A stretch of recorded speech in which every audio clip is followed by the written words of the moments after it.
Of the games that we're going to play are going to be like this. What's good about this experience against AU, which is going to make us better.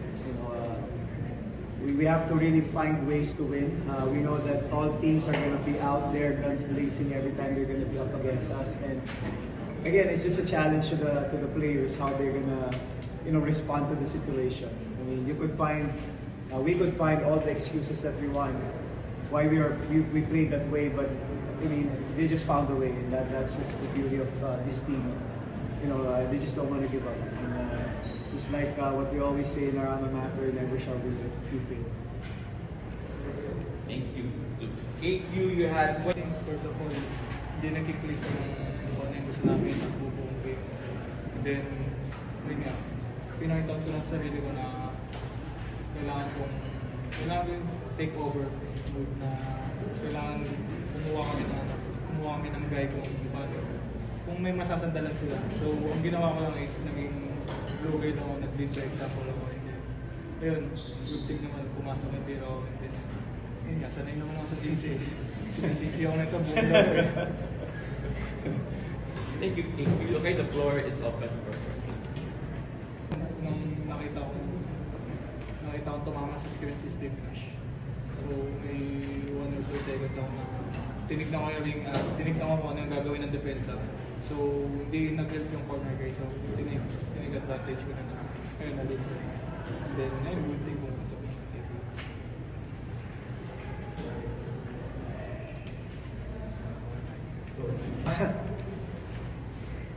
Well, again, that's the beauty of having him. That those last few possessions of the game, wherein he's gonna make the right decision. And we always tell this in our team: Kevin will win games for us, and he will lose games for us. The fact that he had 5 turnovers was just evident of the freedom that he has. And then yun nga sinabi na kanina, sisisihin ko rin naman siya kahit ano mangyari. So he took the better route, which is not only getting himself open but getting his teammates open. What's good about those last possessions was our defense. I think na over lang yung tira niya, but the way those guys defended, them getting those crucial stops and crucial rebounds is just a testament of how much these guys really wants to find ways to win. And that's going to be the story of our season. We're always going to grind it out with all the teams that we're going to face. Close game, in the game on the line, and nasa'yo yung bola, win or lose, depende yan sa'yo.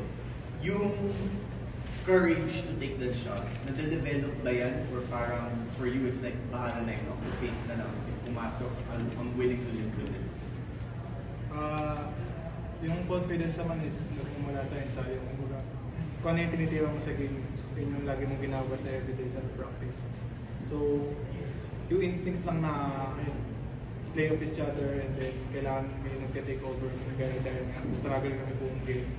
So, nag-lead by example ako sa mga kakampi ko, and then pinakita ko lang na kung ano yung brand ng basketball. And then good thing naman na nag-click kami sa depensa ng last 12 minutes, and then ayun nga, nakuha namin yung panalo. So, ayun, lahat ng teams ganyan magiging score sa amin. Gagawin nila yung best nila. Matalo lang namin. Pero gagawin namin. Guys that could really dominate and be solid players, and they played well. I mean, they never gave up also. I mean, just for those few stops that we did, and Jake Figueroa was really amazing. Their guards was really giving us problems all afternoon.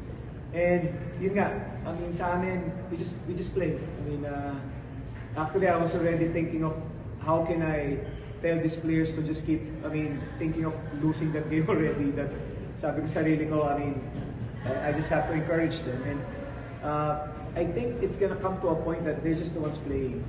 We don't really have to coach them. Ang palagi lang namin kami sa kanila is we're teachers. We just want to teach them. And they innovated. I mean, we had 4 guards on that lineup plus KQ, which we don't really practice.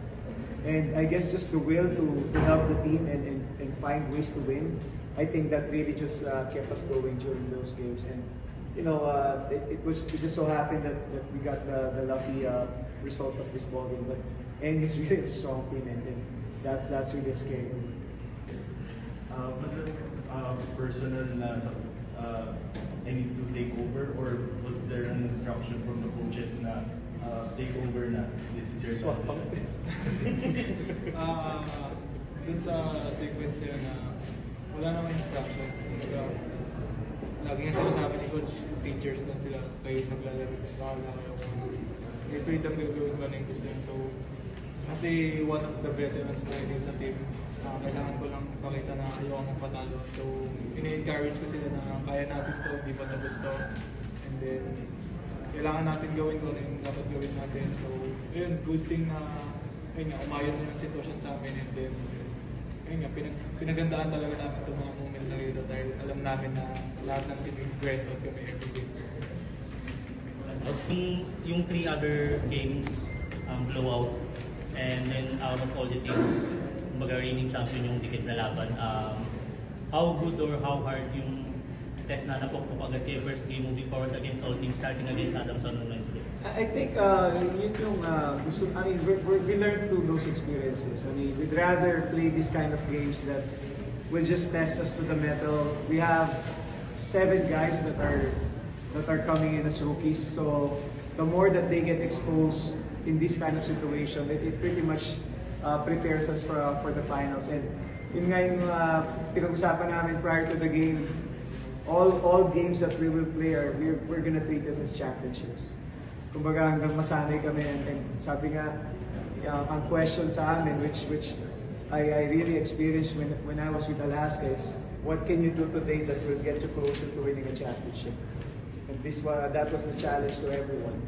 And today proved that these kind of games will get us closer to winning a championship. And we'll not always win games, but we'll always learn from the mistakes that we make, and we're just gonna get better, and we're just gonna keep on sharpening our saw and try to be a really cohesive team.